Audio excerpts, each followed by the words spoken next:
बड़ी खबर आपको बता दें, यूक्रेन ने एक और बड़ा दावा किया है। यूक्रेन की मीडिया की तरफ से यह दावा किया जा रहा है कि रूस के एक सैन्य कमांडर को मार गिराया गया है। दावा है कि रूस की 41वीं आर्मी के मेजर जनरल विताली गेरासिमोव युद्ध में मारे गए हैं। यूक्रेनी मीडिया के मुताबिक गेरासिमोव दूसरे चेचन युद्ध और सीरिया युद्ध में शामिल थे। ये बड़ी खबर इस वक्त हम आपको दे रहे हैं। यूक्रेन की तरफ से दावा किया गया है कि रूस के मेजर जनरल को युद्ध के दौरान मार गिराया गया है।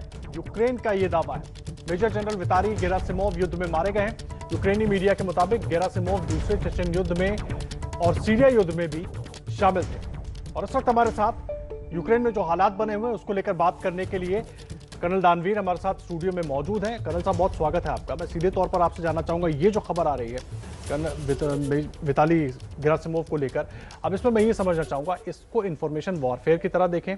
युद्ध में ये तमाम चीजें होती हैं, ये जानकारियां भी आती हैं, लेकिन बार बार यूक्रेन की तरफ से इस तरह की जो भी सूचना आती है उसको ज्यादा से ज्यादा आगे बढ़ाने की कोशिश होती है। देखिए, यूक्रेन का जो इंफॉर्मेशन वॉरफेयर है वो बड़ा, मैं कहूँगा कि कामयाब रहा है।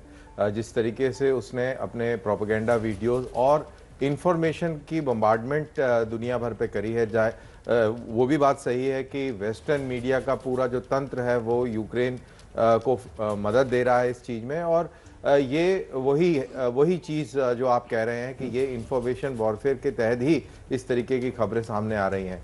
अब रशिया इस मामले में काफ़ी पीछे दिखता है, क्योंकि वहाँ पर कॉन्सेप्ट ही नहीं है मीडिया का, फ्री प्रेस का और ये सारी चीज़ें। ना उनके पास में उस तरीके का नेटवर्क है वर्ल्ड वाइड जैसा पश्चिमी देशों के पास में है, तो कहीं ना कहीं उसका भी फ़र्क है।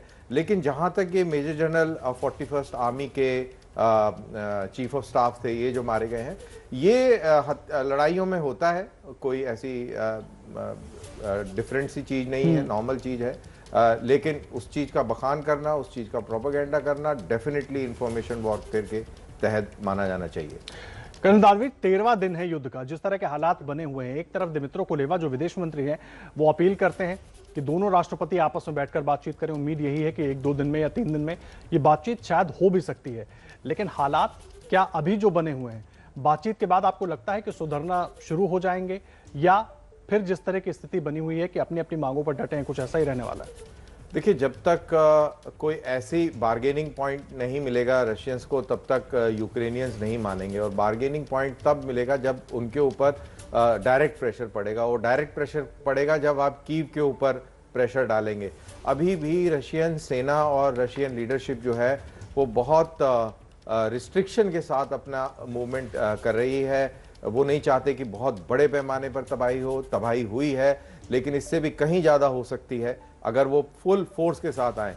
अगर हम अमेरिकन थिंक टैंक्स और उनकी एनालिस्ट को समझें तो वो ये कहते हैं कि रशिया जो है सिर्फ 25% ऑफ इट्स फायर पावर, सिर्फ 25% अपनी फायर पावर के साथ यूक्रेन में उतरा है। तो आप अंदाजा लगाइए कि अगर जब पूरी फोर्स के साथ अगर वो उतरेगा तो क्या हालात और क्या हाल होगा। तो जब ऐसी सिचुएशन बनेगी तब आपके वार्ताकारों के ऊपर प्रेशर बनेगा, लीडरशिप के ऊपर प्रेशर बनेगा, और फिर आप किसी नेगोशिएशन पर एक नतीजे पर पहुंचने के लिए मजबूर हो जाएंगे। ये मजबूर होना बहुत जरूरी है अगर आपने कोई नतीजा देखना है। किसी उम्मीद सभी यही कर रहे हैं कि किसी भी तरीके से बातचीत की टेबल पर पहुंचे, ताकि ये जो हालात बने हुए हैं ये जल्द से जल्द खत्म हो, क्योंकि इसमें पिस रहे हैं आम लोग और उनकी जिंदगी किस तरह से बदतर हो गई है, ये सब।